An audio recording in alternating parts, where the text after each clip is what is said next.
Another day, another video from the Japanese YouTube channel, and today we're looking at the multi-headed apple dragon Hydrapple EX, which evolves from Dipplin. I bet you did not know this Pokemon existed because I did not know this Pokemon existed until I saw the set review.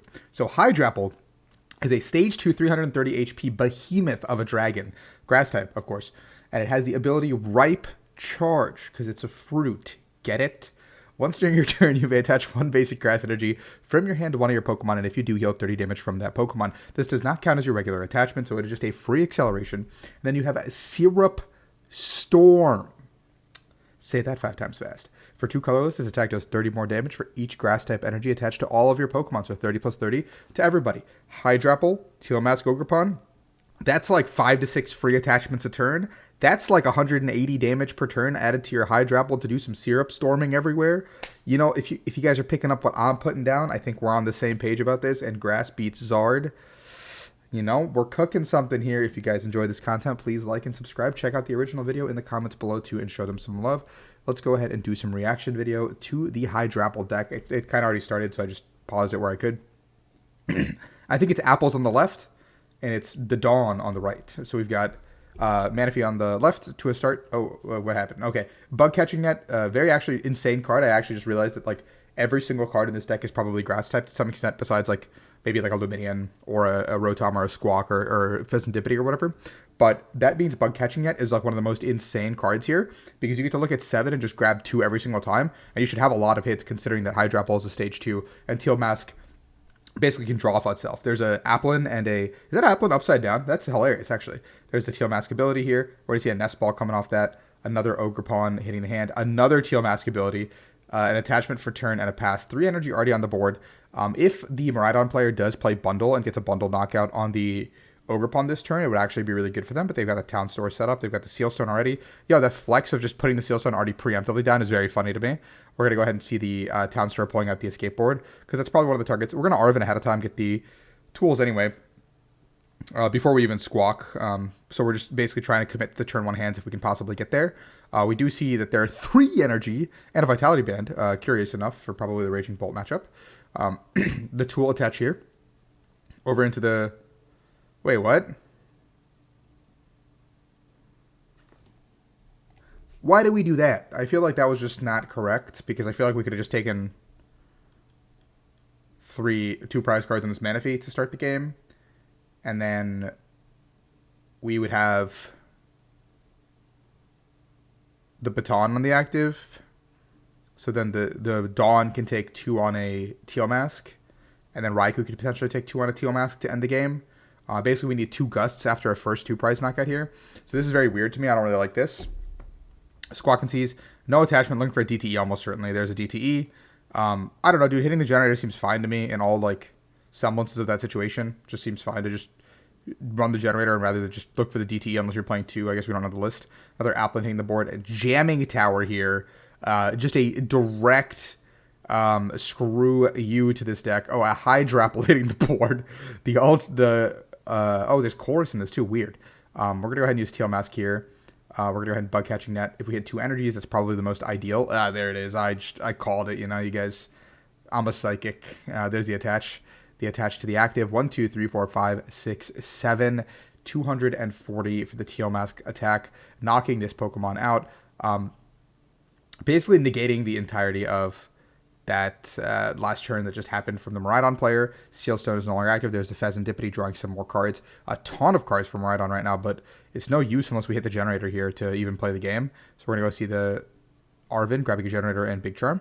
And if I think we're going to go for a second generator anyway, it's probably fine to Sealstone for another one if possible. Unless we need a Sealstone for a switching card and we whiff here. Oh no, we have 1, I think. 1 is fine if we can get it on Dawn, right? Like, I don't hate it. Attach. We missed the switch effect, I guess. But I guess Sealstone's not active because of Jamming Tower. That's on me, actually. Completely on me. We're going to go up with the Hydrapple here. Energy Retrieval actually very obviously makes sense. Better than SER. Because every single card in this deck is going to be grass anyway. So, Energy Retrieval just allows you to continue to draw and continue to cycle with this grass type engine. Especially with the Teal Mask. One of the most powerful cards I've seen in a long time. We're going to see the Syrup Storm or whatever. Mew hitting the board as well. The stage 2 Dipplin hitting the board. Another Teal Mask attached to the Dipplin. 1, 2, 3, 4, 5. There's 9. Thank you for the math. 9 times 300 damage coming through. This is actually kind of crazy how much damage this Hydrapple is actually doing as quickly as it is. And this Raichu needs to discard 6 energies to knock it out.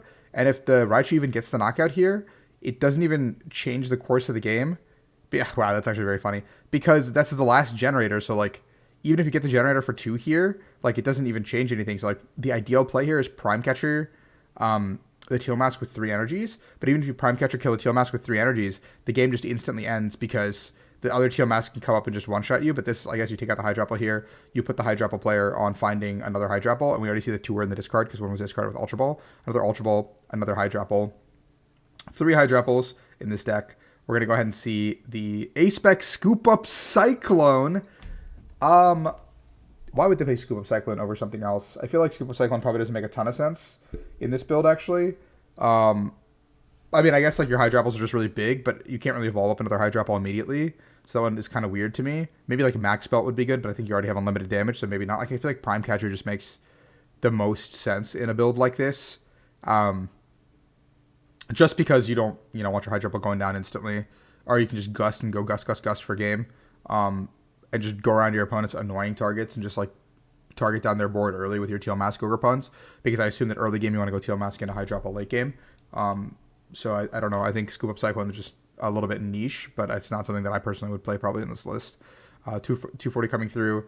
Jamming Tower already in play. Bravery Charm does nothing. Last 2 prizes are taken. And it's a clean sweep from our Hydrapple player. Let's take a look at the list here. We're going to see a 4-1-3 line of the Hydrapple. I think that makes perfect sense. 3 Teal Mask. I don't know. I would probably want a 4th just because prizing 1 is really bad. But we are playing 4 Candy, so maybe we can cut a Candy. I don't know. I feel like that's greedy probably. I don't know. I'm probably wrong. Maybe we can cut an Ultra Ball just because like Bug Catching Net plus Nest Ball probably gets us almost everything in our deck. But Bug Catching Net also gets us energy. Rod and Stretcher are good here. 2 Vessels also good here. 13 Grass is quite a lot. I don't know if we need these Choruses in the deck. I feel like Research just probably does the job well enough. That maybe these Choruses are just overkill. Like maybe we could play some other supporter in spot of this Chorus. Like I feel like the Chorus is just so redundant. I would just probably cut those for something else. Maybe more energy retrievals to keep cycling and drawing cards. I think Manaphy does make a lot of sense. I think Scoop Up Cyclone should be a Prime Catcher, which then lets us cut a boss potentially as well. Jamming Tower makes some sense, but I don't think we actually need that. Maybe you can play a different stadium like Artisan. No, Artisan doesn't get us everything, just gets us the apple, so it's not nearly as good. Don't know if we even need a stadium, but this stadium doesn't seem great to me. A lot of energies. I don't know if we need this many energy. Could probably make it 12 and 2 energy retrieval at the very least. I do understand that energy is like the lifeblood of this deck, but we can't clunk up, and E-retrievals are just easier to, cycle that way. But all in all, I actually really like this Hydrapple concept. I feel like it's a lot better than I originally gave it credit for. A lot of grass energies, very smooth sailing strategy, very simple to play, I feel like. And hopefully it made sense to you guys as much as it made sense to me. Thank you so much for watching. Peace out. Like and subscribe if you enjoy this kind of content.